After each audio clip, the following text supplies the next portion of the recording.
Welcome to Songwriters from Here and Away. This is a show that focuses on new and established songwriters from Atlantic Canada, across Canada, and around the world.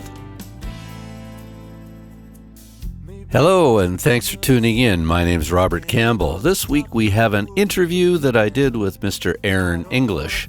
Aaron has many albums released, and he is a writer out of the Nashville area now, originally from the west coast of the USA.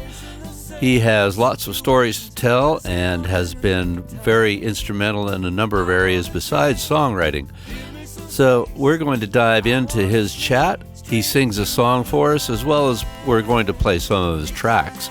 Here we go. Aaron English, thank you for jumping into Songwriters from Here and Away. Thanks for taking the time. Where are you right now? We see you in your studio, of course. Yeah, in my studio in our new apartment right on the lake in Nashville, Tennessee. Beth has just wandered off to set up a hammock in the trees. Nice. We moved from one apartment to the other 50 meters, excuse me. You can use yards. Most Canadians are kind of still in that zone. So all right. Well, we moved right down the hill, and it makes a big difference. We look out on the woods, and just beyond that is the lake, the reservoir for the city of Nashville. It's flood control and drinking water, and hawks and groundhogs and raccoons, and so surrounded by wildlife, but still in the city of Nashville, 15 minutes from downtown, 5 minutes from the airport. Nice. That's where beautiful. Yeah. How long have you been there in Nashville? 6 years. Yeah. Where were you before that? Where did you kind of grow up? I'm a Seattle native, and being born and raised in Seattle, it's easy just to say. Yeah, any touring musician has these wandering periods, like in the entire book of Exodus. Like, where are you? You just kind of you're en route. Yeah. And so my touring life for about 10 years before I moved to Nashville was I'm en route. I've been following you on social media, I guess, and liking your songs and listening to the variety of material you do. You're a piano player, obviously. You know, for those who are watching the video, it's obvious that you've got 4 or 5 keyboards around you. You've been playing since you're a kid, I guess. Yeah, I never did really get into guitar, but I admire guitar. The grass is always greener. Right. Piano was just what I happened to play, and that's because us boys were taking lessons as kids. Some of us, I guess, were just more inclined to do what our parents told us, and it never occurred to us to stop. So here I am playing piano for a living because Mom said at some point, why don't you take lessons? Okay. You're doing a lot of original music, and I've heard a couple of covers. You're touring, you've been recording. How many albums have you done now? It gets hard to count, especially in this day and age. There's singles and all that, yeah. Yeah, and compilations and live albums, and so it really gets harder and harder to say what constitutes an album. I think if you go to Discogs.com, wonderful nonprofit site, maybe Discogs.org, there's somebody who keeps track better than I do. Right. So ask them. And, okay, I will. We'll find out. I'll do an insert right here. I'll say, here's how many singles he's done, and yeah, okay. I went up onto Discogs, DISCOGS.com, which is an online database that collects artists' albums and releases and productions, all sorts of data. And Aaron has many albums and a number of singles, as well as lots of production credits and playing credits for other artists. So go check that out. You can search out all your favorite artists on Discogs.com. It is a free open source website. The track I'm going to play now is Aaron's All the Waters of This World.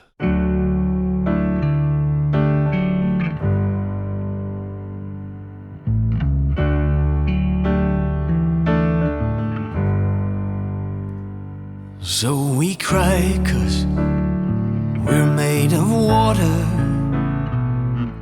and it salt us out dead to the sweat of our fathers, and our mothers bled us into this light screaming blood tastes of metal, and tears make us rust. How could you love me? I ain't done nothing. My wounds are my prison. I'm suckling fear. Oh, woman, what can I do? Your heart has gone dry, and I can't get through. Oh, lover, go on and cry me all the waters of this world, and I'll row you home.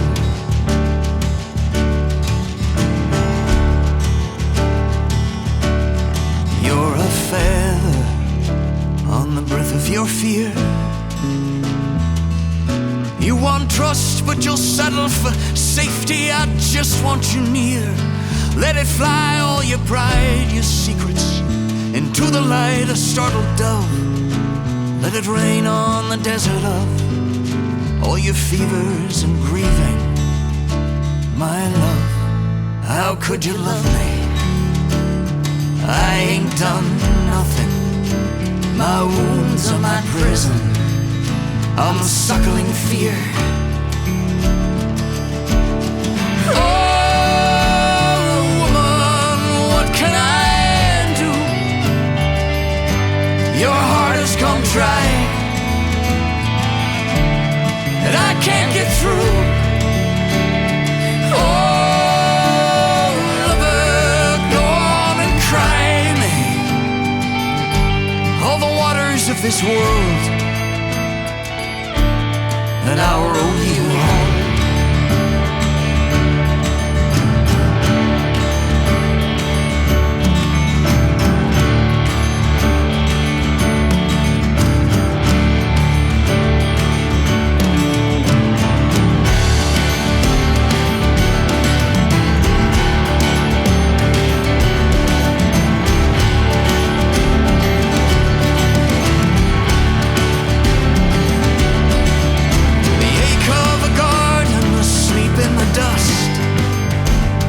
Drought of your shame, the echo of us. What I am most truly is what I am with you, but your heart has gone dry, and I can't get through. Oh, lover, go on and cry me all the waters of this world, and I'll row you home. You are the thirst in me, darling, but what can I do? Your heart has gone dry, and I can't get through. Oh, lover, go on and cry me all the waters of this world, and I'll row you home.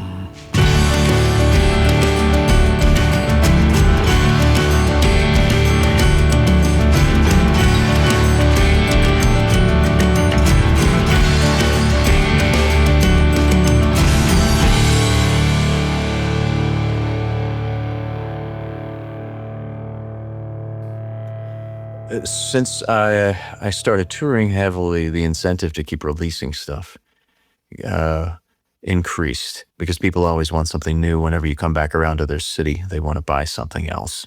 Right. And then also in the Spotifys of the world, it incentivizes you to release often.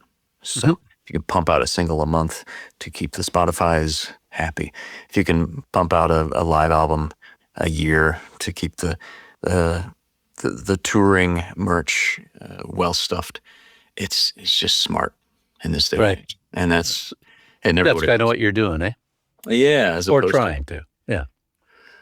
5 years to make a perfect record is not necessarily a world that we live in anymore. So No. I'm trying to adjust to that. That said, I'm finishing up a record, and the last official studio album was 2018. So that's 7 years of Have I been tweaking and perfecting? Sure, but along the way, releasing singles and then songs that are all over YouTube and they're fully produced, but they were never officially released. And it's a vast gray area. My favorite example is the TikTok artists, the Instagram artists who don't release onto the streaming platforms at all. They just release onto the socials. So what does it even mean to release a song anymore?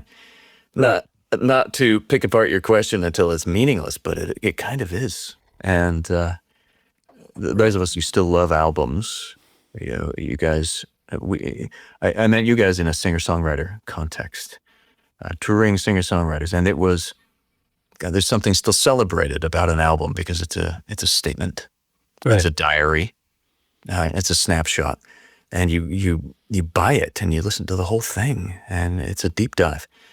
So I think of studio album as the real release. Right. Yeah. And then you've got this one in the can that's close to being ready to go, is it? Yeah, trying to release it before the end of June. And nice. It's difficult to convince yourself that is the most important thing to be doing at any given moment. And at this point in time, the value of a studio album, the value of a recording is it's hard to nail down. Right, it's a niche market. People who actually sit down and listen to an album is like a niche kind of a thing nowadays, right? Yeah. Unfortunately, because the arc of the story that you can create through 8 or 10 or 12 tunes can be huge, right? It can be really gratifying if it's done well, right? Yeah. Yeah. Yeah. Yeah. As opposed to the 20-second clip that's good to dance to on TikTok, or all the live songs that I play on tour but never record. Right. People fall in love with those, and there's this vast air, and it's not unique to our times. Any folk musician and anybody who's prolific, the Bob Dylans, the Woody Guthries, they would write a song a day and archive it somewhere. And I love that idea of a vast catalog, and some of them see the light of day. But as something of a traditionalist in the singer-songwriter genre, the idea of an album as a statement legitimizes and codifies the journey of the songwriter. Yeah. Right, yeah. Will you be able to share one of the songs off the new album yet? In order to satisfy the Spotify beasts, I've been feeding those beasts a new song and album from the album every month. Okay. And that's purely for the algorithms, but it also is to keep reminding people he exists, he's making music, here's another one, build excitement for the album. And it is a practical concession to the streaming platforms, but also our attention spans are so short nowadays that if you're releasing an album every 7 years, you might as well find a way to stretch that out. Yeah. Well, let's play one of those songs then. Which one will it be? Oh, let's play Even This Is Music. Okay. Even This Is Music.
sing it in the rhythm of the wailing of the stars overhead, to the beat of blood, a tide and flood, and empires rise and fall.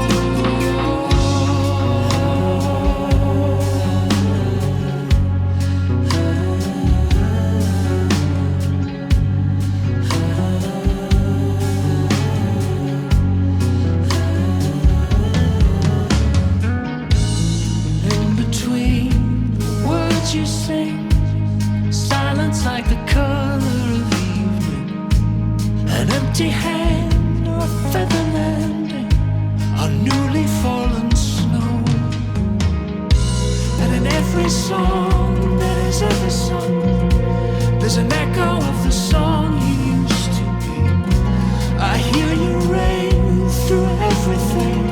It's like you're singing just for me.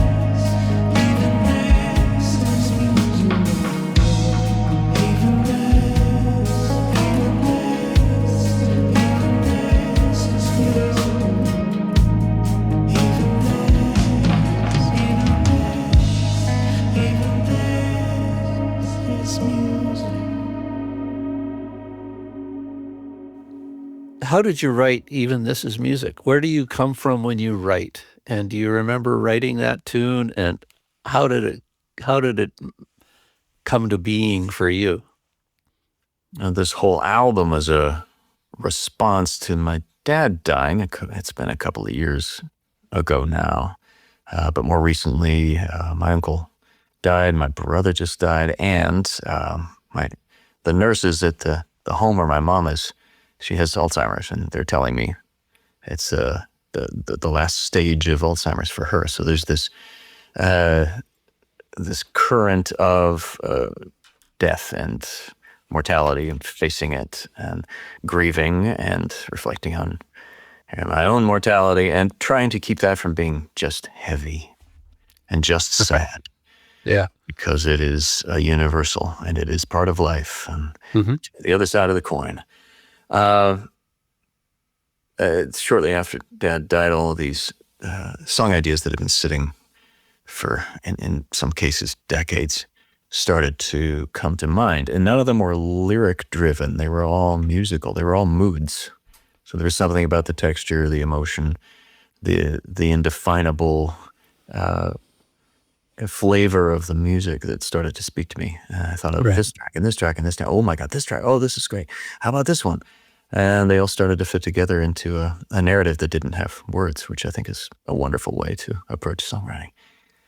And this one in particular, the song, the music was written by one of my oldest friends and collaborators, a friend since college, and the bassist in my band. And we rarely see each other in person. He's always flitting about the world, and so am I. But he would just send song ideas to me, and he's been doing that since college. And I would just put them in a folder somewhere. And there were a couple of those that I was drawn to in the context of this mood of grief and facing mortality. And two of them ended up on this record. And I couldn't get enough of just listening to them over the years. And it probably has been decades. And because of these two ideas. So the fleshing out of those ideas with lyric and melody and structure from what was originally just a long jam that he sent me. Very cool, because the process of working on something that's been sitting in a folder that already had structure, instrumentation to it, some production. It's very different than sitting at a piano, writing from scratch. Sure. Yeah. It's painting in a very different way. And I enjoy that. You are asked to inhabit a world that to some extent already exists. And then the lyrics are called out of that. The melody is called out of that. Yeah, especially when it's kind of it's someone else's world that you're kind of stepping into, right? In this case, right? Yeah. Your collaborator created something and sent it along to you, and here we go, dive in. Yeah. Yeah. I've learned since moving to Nashville that the habit of building worlds with a team is very common. Even here, I've been working with some of the same musicians for ever and ever, and the continuity of process and of aesthetic, the intuition that you build together, it's incredible, and it's precious. And at some point, if you're fortunate enough, you're working with people long enough that you build that rapport, and it's so much more efficient and so much more effortless in so many ways than building new relationships. So it's common for folks to move here in Nashville and want to. Sure. Like, I want to get into Luke Bryan's team, or like, I got these great songs, I've got that ear for what he's looking for. Like, I want to be his guitarist. It's never going to happen because they built their team 20 years ago when they were 14 years old. And part of the strength of that brand, the power of the continuity, is that they've been married to each other for all those years, and it just works. Gotcha. Yeah. Removing a cog from that machine, you can't. Right. Yeah. It gets pretty challenging. It may happen from time to time for sure, but yeah. You're listening to an interview with Aaron English out of Nashville, Tennessee. Please check out our website, www.SFHAA.ca, Songwriters from Here and Away. And you can find more information on Aaron and all the artists that we have. Our podcast will have more tracks and more interview from this artist, as well as all the previous shows that are well worth looking at. So please check them out and support those artists. Find their music, download it, make a donation. You can find Aaron English at aaronenglish.com, AARONENGLISH.com, just like it sounds. Here we go back to the interview and some live songs and more tracks. So you've been writing, you said decades, you've been writing since teen years? Sure. I turned, 12 or 13, and then fell in love with pop music, and in part because I realized that my peers thought it was cool. And the power of middle school, early adolescence, not only wanting to fit in, but also all of a sudden you realize that the girls exist and they like stuff. And what they really seem to like in particular is the pop idols. And what the guys really seem to think is cool is the rock idols. Well, I've been creative. I've been an artist. I've been creating things since I was a little kid. And then I realized, okay, so all of the other creative things I do aren't cool, really. So how about this one? Yeah. We'll give it a go. Yeah, as a storyteller, and I don't really care what the medium is, but when you consider where I was at 12 years old, I mean, my idols were guys like Jim Henson. Right. And it's just, the puppeteering doesn't have the same street cred in middle. The cachet was a little different with the girls, yeah. Some of the stuff I've heard is you've blended Eastern music and different genres, different styles. Where are you at now that way? A lot of it is the relationships that I build along the way, and then I get excited to work with these friends. So I wrote Even This Is Music with my friend Miguel, and he said he'd been working on Indian scales. So that song, you can hear them unfolding in surprising ways. Surprising because you don't listen to a lot of Indian classical music. And he's not Indian, he's Portuguese. But I love working with friends around the world. And just circumstantially, I've ended up working with a lot of East Africans because I run a music charity in East Africa, Pakistanis, because I was able to go to Pakistan and work with dear friends there to make a lot of music. So it's wherever seeds plant and grow, I end up working with those people. A lot of Italians and Swedes, and sometimes it's difficult to briefly tell the story of how I met this person, and it led to this, and it led to this, and it led to this. But like I say, it's a journey.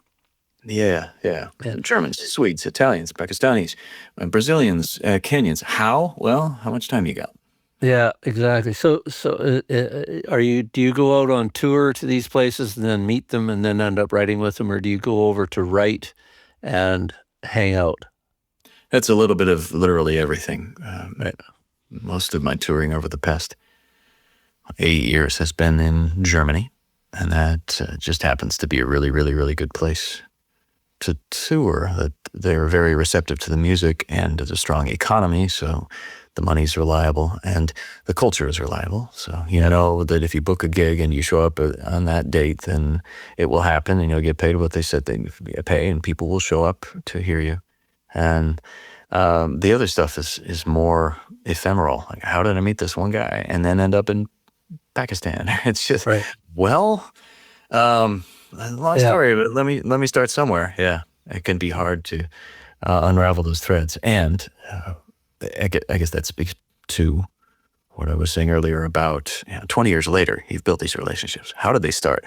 I could get into that, but what has been built along the way has been this incredible flowering of a global community. Here's a new track from Aaron called Sound the Alarm.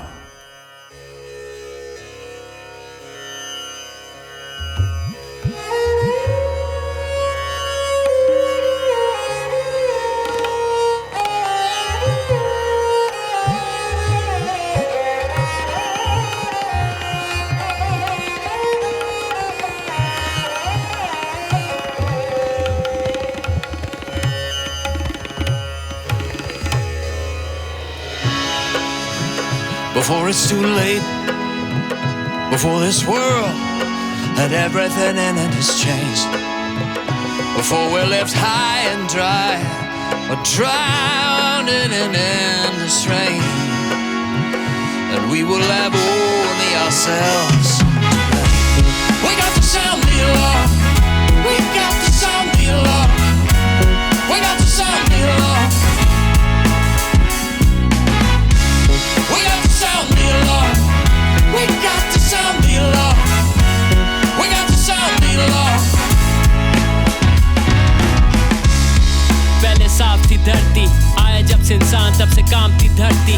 निकलते हैं धुएं तो ये factory चलती, लगी पड़ी हर किसी को काम की जल्दी. काट के पेड़ों की ये छांव, जमीन को जला के रखा चांद पे पाँव. हवा में ना गंदगी फैलाओ, मांगते हो पानी पहले पानी तो बचाओ. हाँ देखो सारे पेड़ पौधे कम हो गए हैं, they don't feel for the earth, ये सब नम हो गए हैं. देखो सारे पेड़ पौधे कम हो गए हैं, they don't feel for the earth, ये सब नम हो गए हैं. कितना बना और खाया कितना रह गया, जब आया पानी सैलाबों में सब बह गया. नो सॉल्यूशन मामला सख्त है भाई, चलो उठो जागने का वक्त है भाई. We got to sound the alarm. We got to sound the alarm. We got to sound the alarm. We got to sound the alarm. We got to sound the alarm. We got to sound the alarm. What if this tragedy's a wake-up call? A reminder we could lose it all. What if we trust in what is possible? Nothing is so broken that it can't be made whole.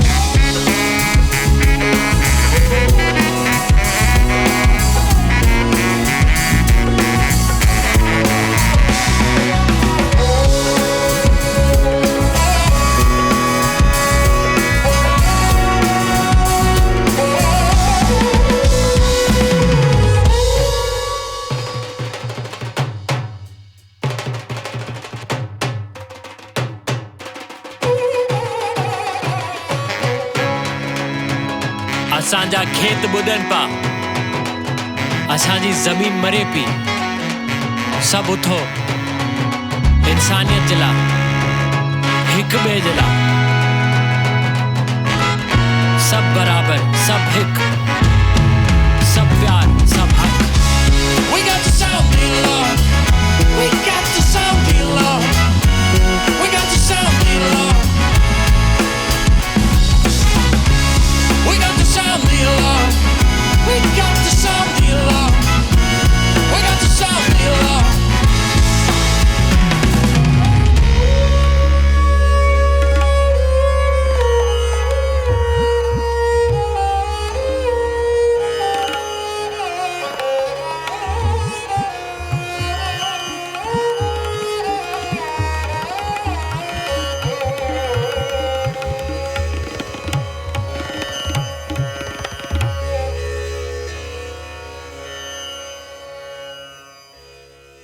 Sound the Alarm, that's a collaboration with a Pakistani friend of mine. And Okay.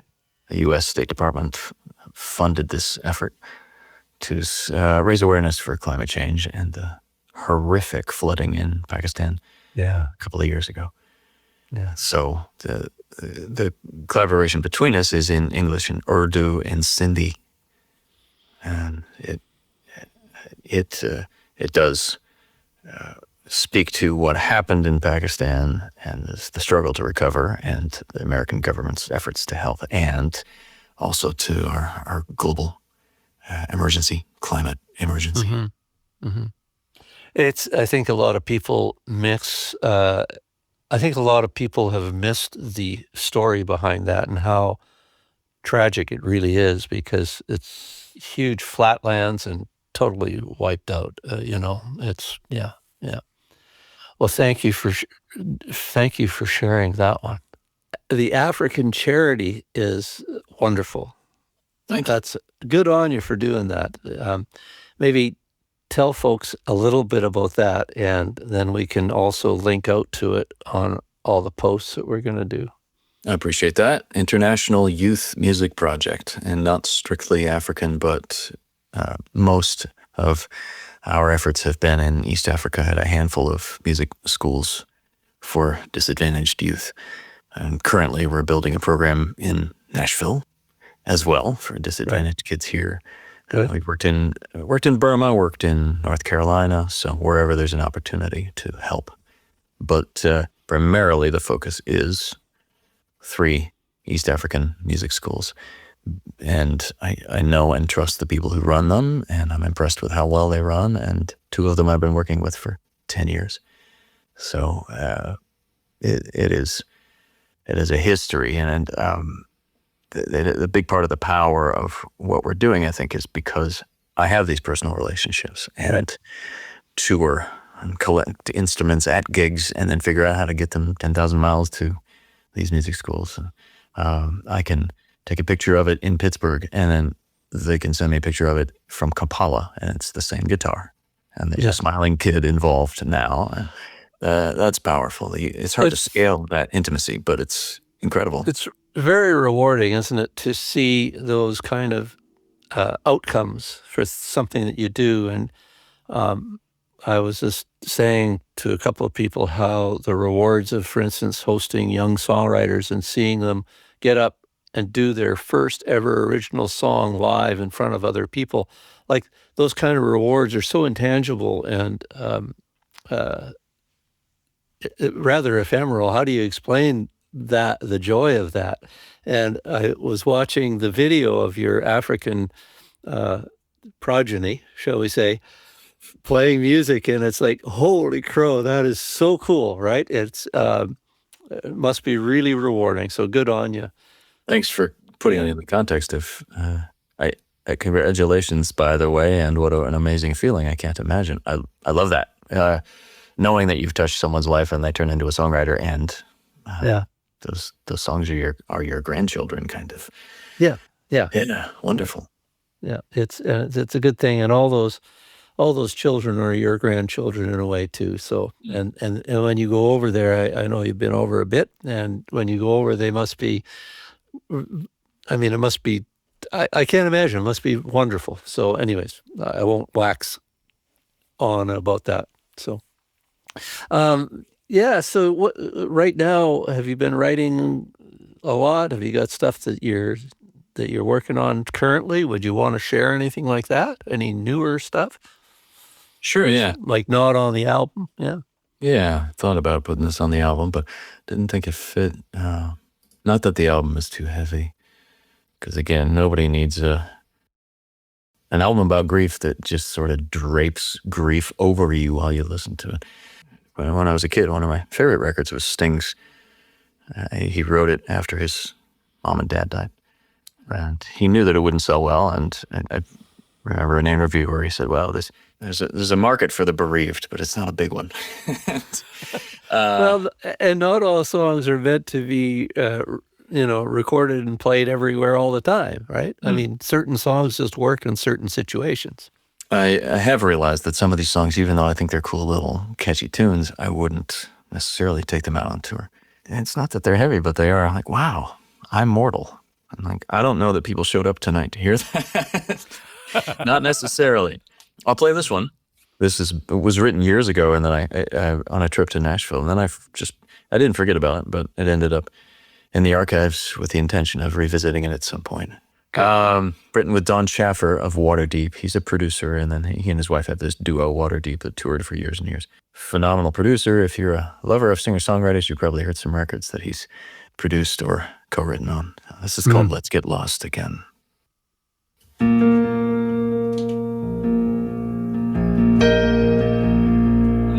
think I'll turn the reverb down. There we go. How's that mix? Yep, good. Check. Okay.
Let's get lost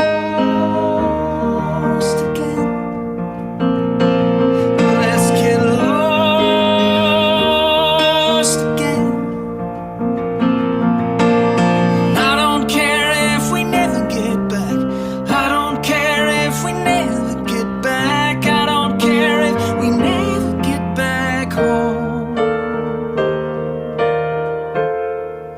As long as I'm with you.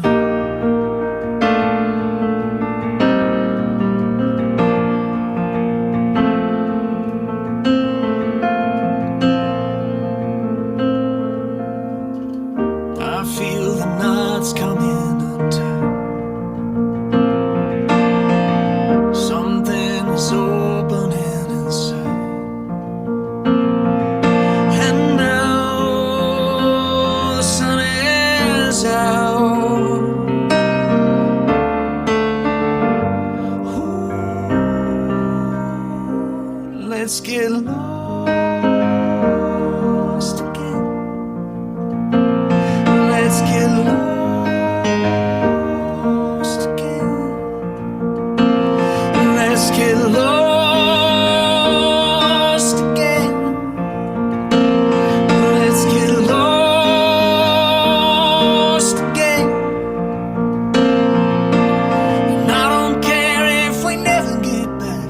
I don't care if we never get back. I don't care if we never get back home.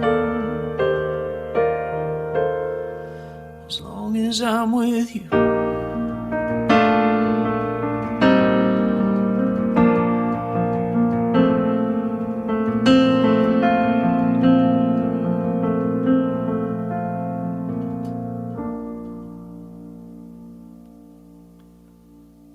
Lovely. Thank you. I was thinking about how you're playing and how that song is structured with the what they call the ostinato bass going on, where the bass sits in one spot and on one note, and the chords in your right hand are moving around, and it creates these dense clusters of notes and chords. And it's a great way to create emotion and movement.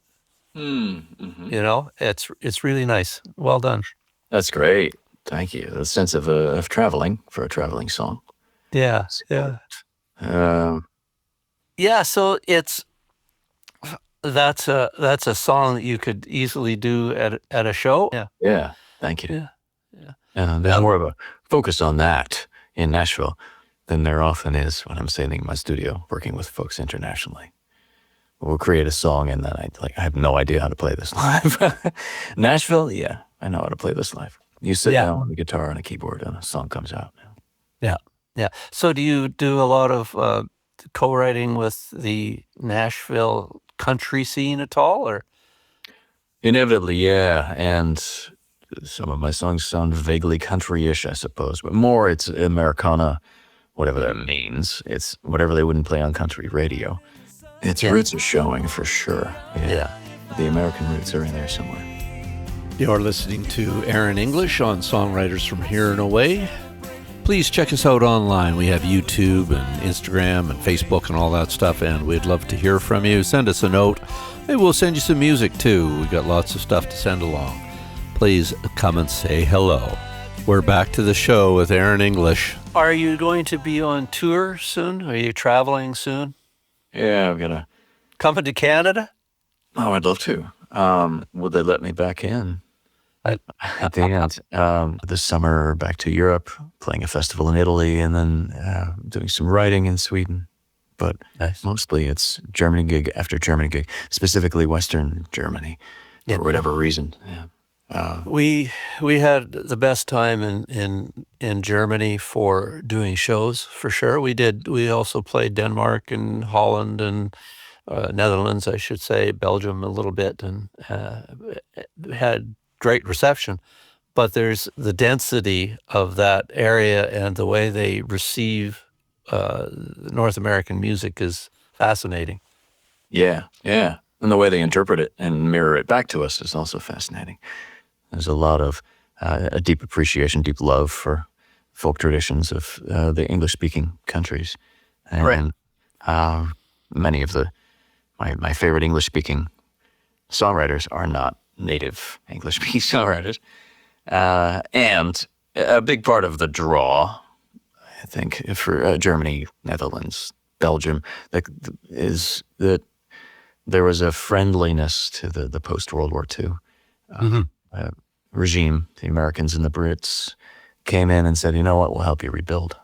And the Germans in particular had so much of their culture taken away from them and tainted because it was co-opted into the movement, the political movement. So post-World War II, you weren't really comfortable touching your folk traditions. Right. And then, so what do you have if you don't have your own culture to give you hope? Well, how about Elvis? How about the Beatles? Yeah. And ever since, it's been hell yes when it comes to American and British music. Yeah. It's such an honor and a pleasure to be playing for people with that sort of enthusiasm. Hopefully it's earned. If you show up and you're American and for crying out loud from Nashville, then you must be good. And to be singing into that kind of listening, what a privilege. Yeah, I find the audience is very attentive, respectful. Some of the audiences, sometimes they're very kind of examining you and waiting, but as you warm up and they warm up to you, then by the end of the first set or the first half of the night, and then by the end of the night they're singing along and clapping, and it's fabulous. We learned a lot playing in another country, and one of the things actually that we learned, pronunciation and diction, so that they could see our lips. And because English was a second language, if you don't articulate your words well, they get lost. And they sometimes they would say, what were you saying here? And then that twigged us to saying, okay, maybe we need to be even sharper with our pronunciations and stuff, right? And now when coming back here, playing elsewhere, a lot of people come up to me and says, I like that I can hear your words. I understand what you're saying, right? I'm so glad you brought that up, because that's happened to me too. Yeah. Has it? And not speaking too quickly. That helps a lot. You want people to understand, and they can only understand up to a point because you're coming from a different culture. So there's all the subtext that they're missing, and you know that you labored on those lyrics for days and years, and they have no idea what's underneath That is a shame. So singing for more Americans and Canadians makes sense because they get it. Right. But there isn't that immediate, like, oh my God, you came from where? It's another Nashville musician. You have to sell them on it. But it's a startling reminder every now and again when I discover how little they actually understood after a gig in Germany. But they liked it. Right. If you have a catchy, if you have a melody that speaks to the emotion of what you're trying to convey, it comes through. So, which is what if they can feel it. Yeah. Native English speakers are mostly listening to the melody anyway instead of the lyrics. I think we better hear another melody from Aaron English, and then I'd like to mention that the podcast will have more tracks and more interview. So please tune into the podcast. It's on all platforms that you can find out there and on our website, SFHAA.ca. And he's got some great tunes coming up. So this one is called My Mirror. It's a brand new release.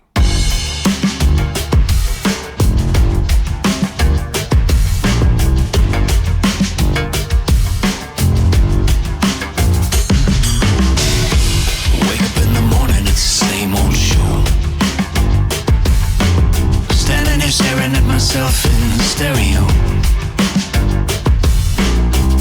I get the feeling someone else is there. I can see you in the mirror, I can sense you in the air. Funny how the years go by, but time's not what it seems. 'Cause we don't feel those distances at all when we dream. And even though I try hard to hide you, part of you still lives on inside me. And every time I look into my eyes, I see your face. My mirror, my mirror, my mirror.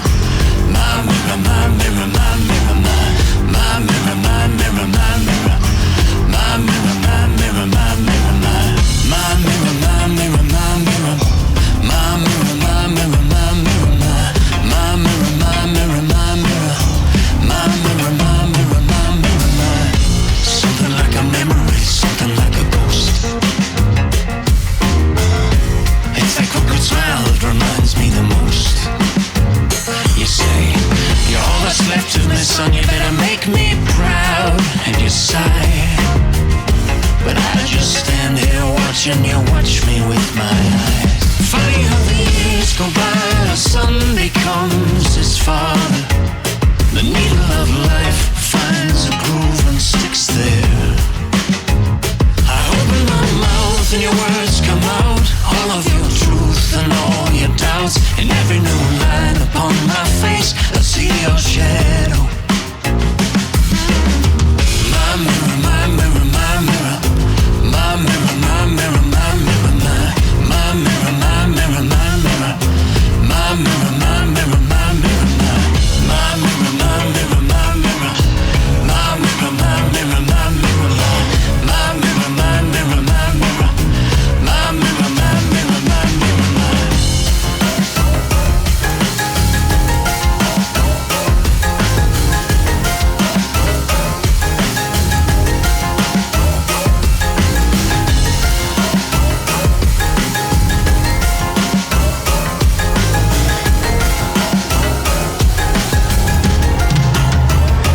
Funny how the years go by, but time's not what it seems. 'Cause we don't feel those distances at all when we dream. And even though I try hard to hide you, part of you still lives on inside me. And every time I look into my eyes, I see your face.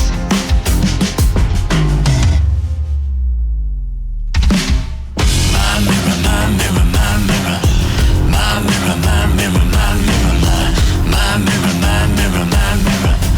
My mirror, my mirror, my mirror, my mirror, my mirror, my mirror. My mirror, my mirror, my mirror, my mirror, my mirror, my mirror. My mirror, my mirror, my mirror, my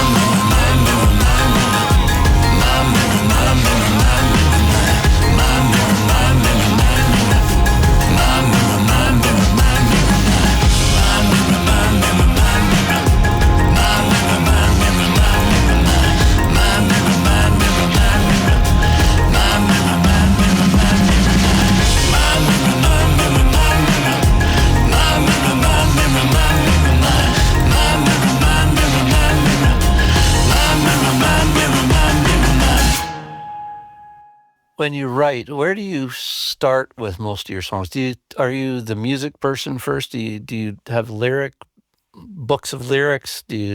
How does it marry up for you? I think I tend to be more shy on the music side. I don't have to be, but it's important in Nashville for everyone to know their role, what their strengths are. And then when they step into a room for a co-write, they immediately get down to business because everyone falls into those roles. I can live in denial of my strengths and weaknesses because I'm not doing that regularly. Right. So I don't get conditioned to lean into certain strengths and away from others. I can just pretend that I can do it all because quite often I am doing it all. But when I am co-writing, I'll notice that I tend to lean back, come up with lyrics more. And who knows how that evolved other than I'm more comfortable singing than I am playing. I've noticed that a lot of writers are more comfortable making the music than they are the lyric. Of course, there are endless exceptions, but without being conscious of it, I immediately encourage them without saying a word to play something. And then I start scrambling through lyric notebook ideas, which they're virtual, they're on my phone usually. But I'm combing through them for ideas that fit whatever we roughly discussed before we started, or that fit the mood of the music. And then I start compiling a subset. I just scrolling through the phone, pulling ideas, pasting them into another doc, and all of a sudden this Word document, this iPhone note, whatever it is rich with loosely associated phrases and ideas that then can very quickly come together into. You're probably looking for the hook first, or you have an idea of a narrative, like, what about a song about this? So then you start with the first verse, setting the scene. Yeah, usually coming up with either the hook line for the chorus, getting right down to it, or starting with the table setting, the first couple of lines of the song. And oftentimes, even then, I'll find myself holding back on what would naturally come next, which is the melody, and let them sort of find it. And it's the weirdest thing, because often I'll do that when I'm working virtually with even This Is Music, for instance. That was a finished track. It was a very long jam that had been sitting there for years. It had programmed drums and bass and guitar and keyboards on it. And I just drop right in and start writing the lyrics and melody. When I'm writing on my own, I think it's even similar, where I'll just go through notebooks, piles of folders of ideas that already exist, and throw them together. So it really is about finding something that already exists, some inspiration that happened, some light bulb moment, and then flinging at it at another light bulb moment. So it's in your folder on your hard drive for years, some musical idea, and then you also have some Word doc full of thousands of lyric ideas, opening them both and then throwing things together until they spark.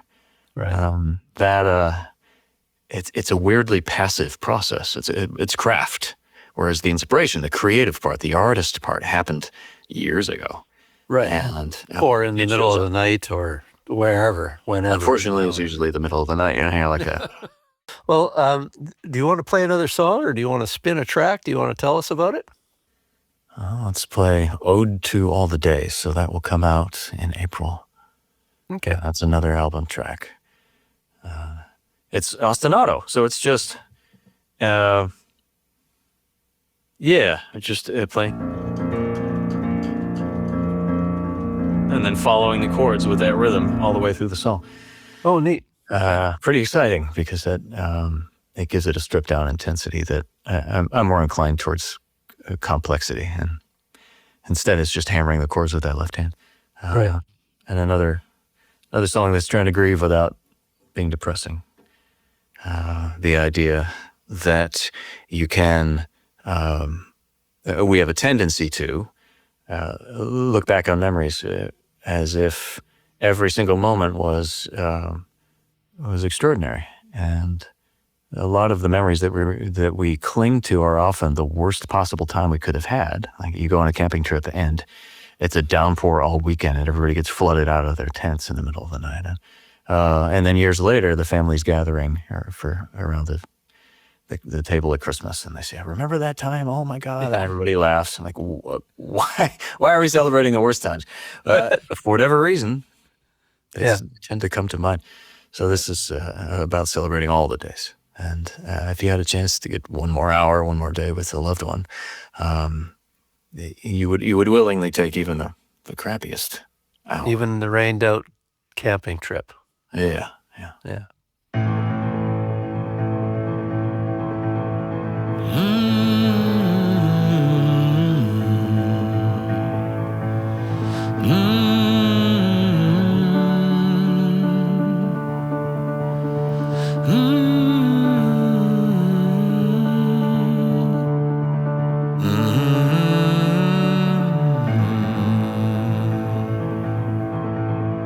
This is an ode to all the days, not to just the good ones.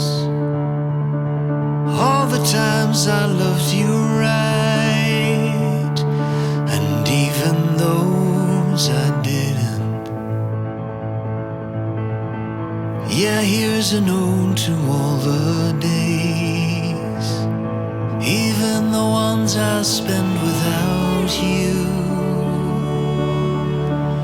The chambers of a grieving heart, they pump the blood just like they used to.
This is an ode to our loved ones who've since faded into stardust,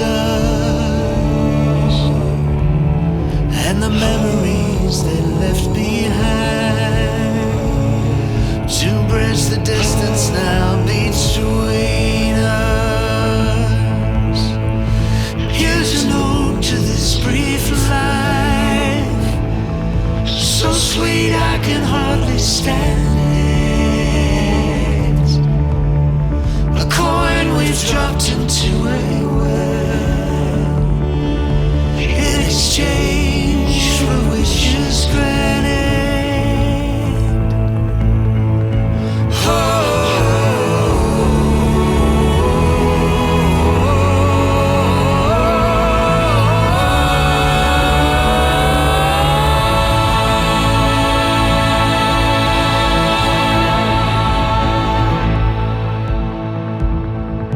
Here's an ode to all the days, especially the good ones.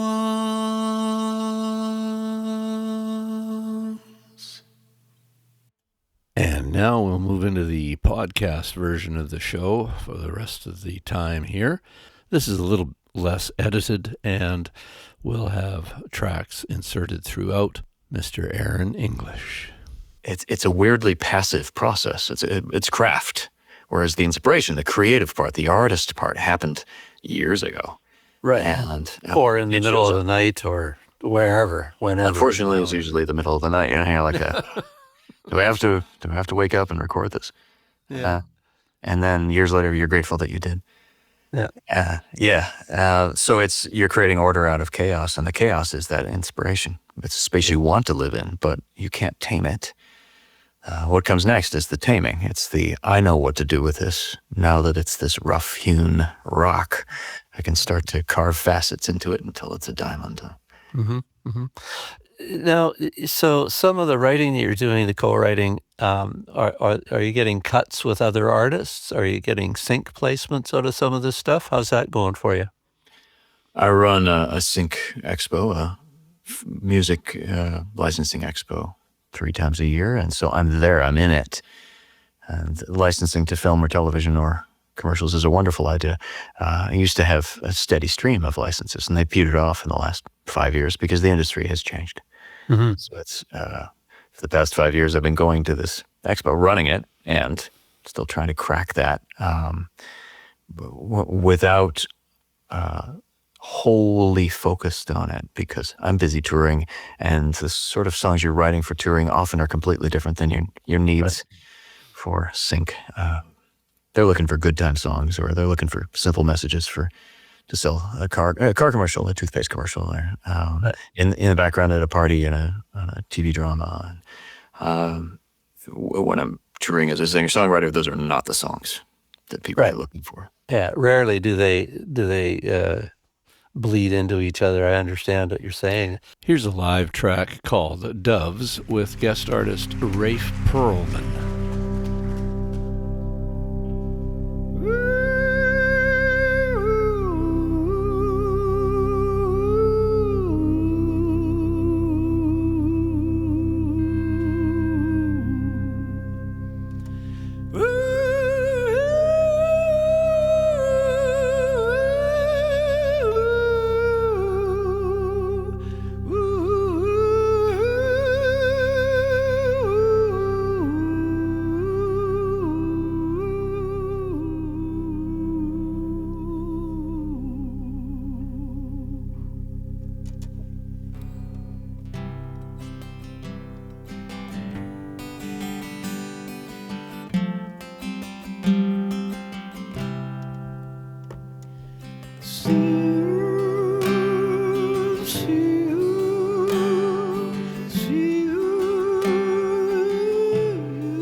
Catch me,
learned I can fly. Oh, as I learned I can fall.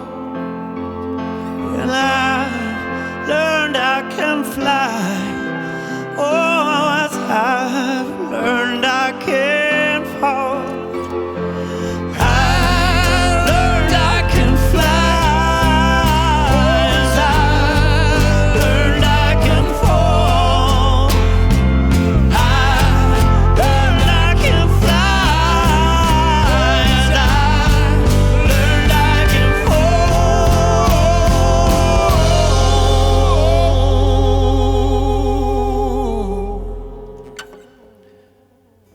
So far, I don't wanna fall so far. See you,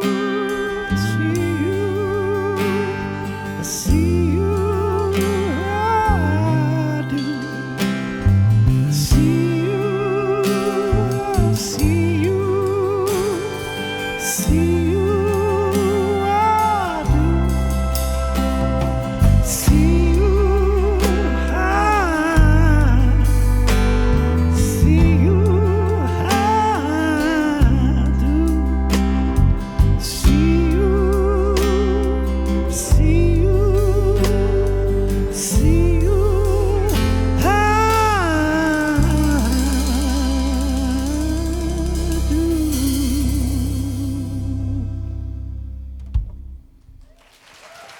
Aaron English, thank you all so much. Writing specifically for sync is a different kind of exercise. Mm-hmm. They can be the one and the same, and that's wonderful. Then you hit a Damien Rice sort of jackpot, and it all comes together. But that's, no, I'm not there yet. And so what I bring to the expo is a combination of the songs that I wrote for touring and for albums, and songs that were written and recorded entirely for sync. And most people haven't heard them outside of my Patreon. And it's still a joy to write them, but they're not songs that I put on an album. Right. Yeah. Doesn't mean they aren't really catchy. We had some chit-chat about touring. Then Aaron shared this little bit about something new for him. And then starting to tour out of Nashville for the first time. So some short tours out to Kentucky, that's significant because Nashville became Music City because it was so easy to tour from as a hub. And you can get to 70% of the population of the U.S. within a 24-hour drive of Nashville. That's wonderful, crazy. And it's no wonder that people will live here just so that they can be available to tour. For the first time, I'm starting to do that. So sneaking into Kentucky right across the border in June, those are baby steps. But it's a big change from fly to Europe or growing up in Seattle, fly anywhere. Because nowhere, you can't drive anywhere from Seattle. You can go to Vancouver, but getting across the border is yet another issue, right? Yeah. Oh, yeah. Even Portland and Vancouver, it's a long drive. Yeah. So I would do these, what I would call paratrooper tours, where I would fly on Thursday, like paratroop into some city, and then blitz it with 4 gigs in 4 days. And I'd have my backpackable keyboard, this one right here, and a box of merch, and sell all the T-shirts and CDs, and then come back home. And that it's comfortable, but there's nothing like being able to drive to Milwaukee or Portland, Maine, or St. Petersburg, Florida, or deep into Texas in a day or two. Right. And then drive back home. Good. Yeah. Fantastic.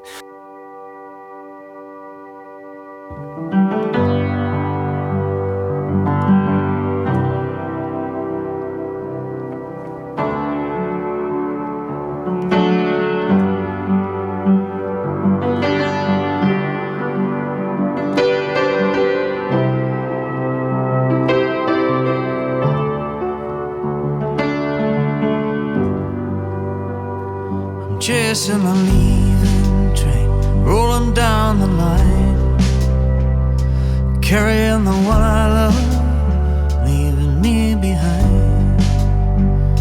She's got all our memories locked outside her heart.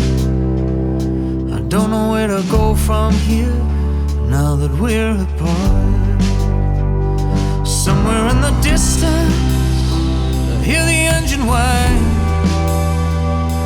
Take a lot of cold nights to get it off my mind.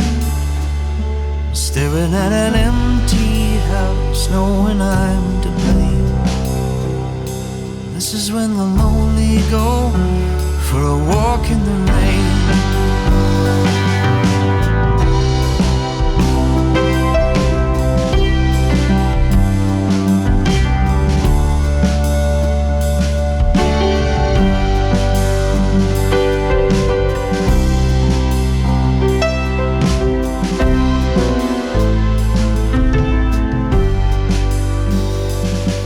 Saw eyes like hers till the day we met. I swear that I heard angels sing a song you can't forget. She meant all the world to me. She knew I loved her so. But she'd be on the train when the whistle blows. Somewhere in the distance I hear the engine whine. Take a lot of cold nights to get her off my mind. Chasing a leaving train, rolling down the line. Carrying the one I love, leaving me behind. Carrying the one I love, leaving me behind.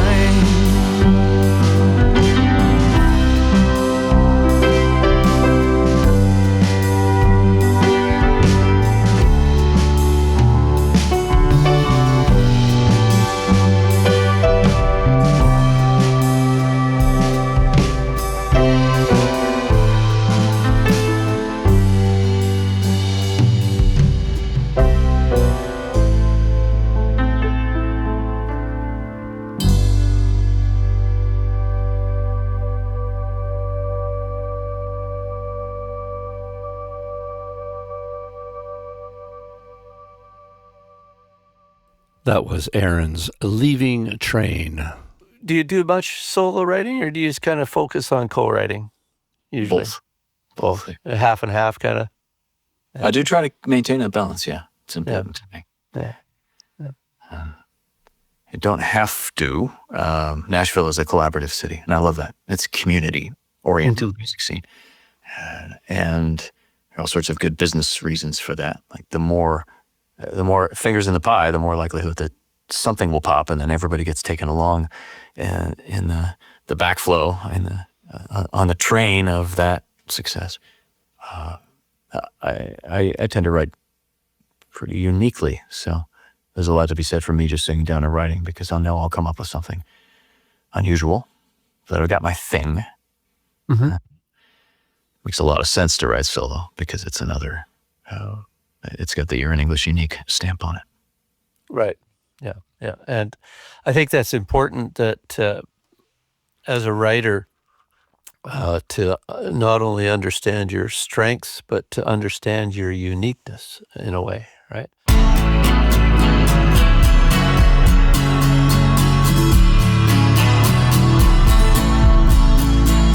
I will open my eyes to the sunrise. I will learn to sing again. It's been a long dark night, now I see the morning light. A new day has come. I thought my dreaming was done. My world turned over, torn inside out. I thought my heart was broken, but it's just cracked wide open. A new day has come. I can feel the changes on its way. I've been waiting for a brighter day. Finally it's here.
That track was called New Day. If I may, I'd like to chat about your lovely partner as well, because she has her own amazing thing going on.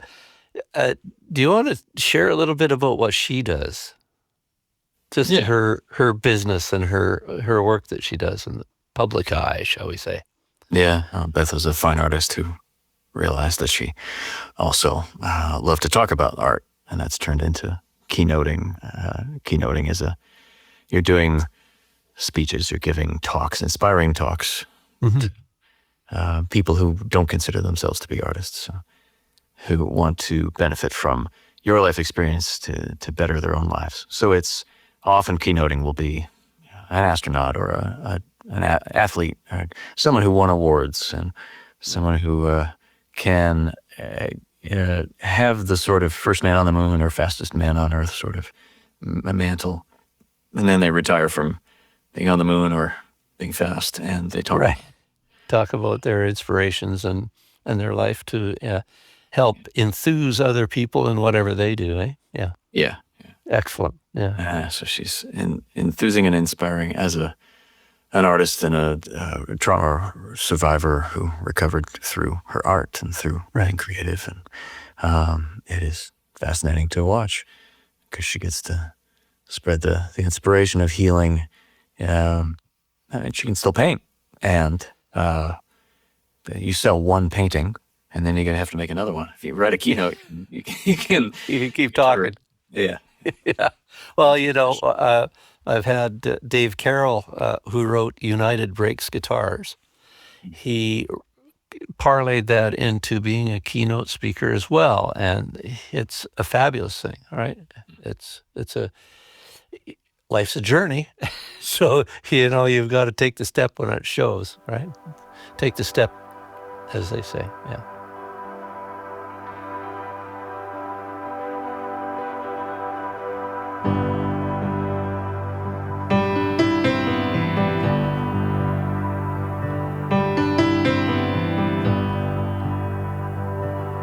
The science of love,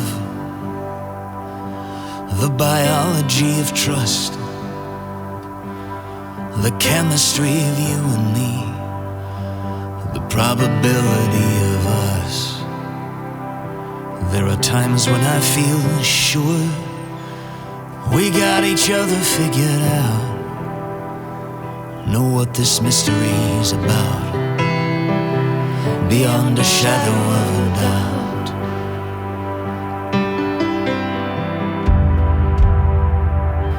This experiment of us, my crooked to yours straight.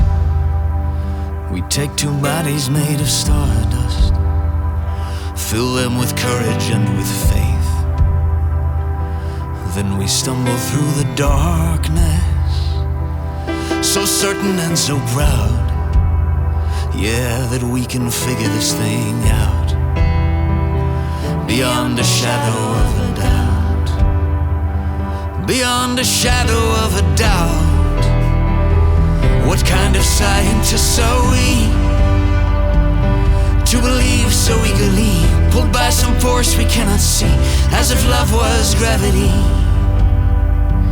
Yeah, to believe so eagerly, pulled by some force we cannot see, deep into this mystery.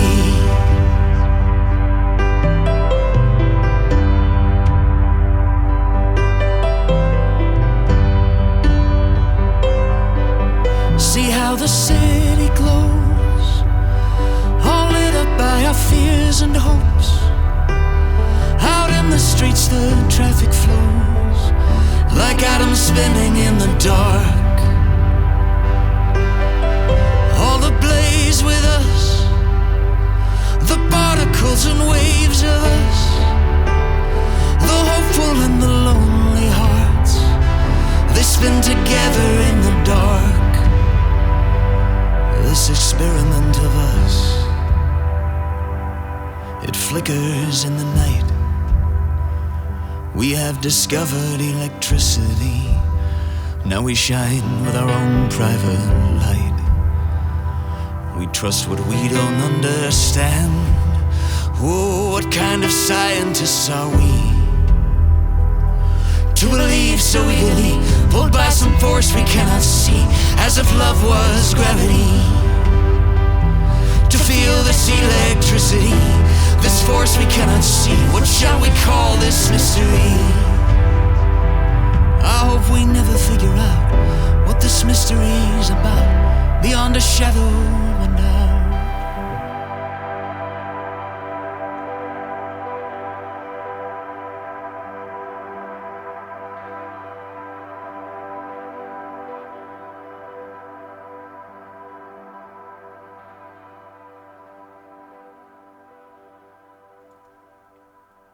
That was Shadow of a Doubt. Very nice. And if you get a chance to come up to Canada, if you ever think about it, let me know. Love to. Absolutely. Yeah. Thank you so much. You're welcome. Okay, see you.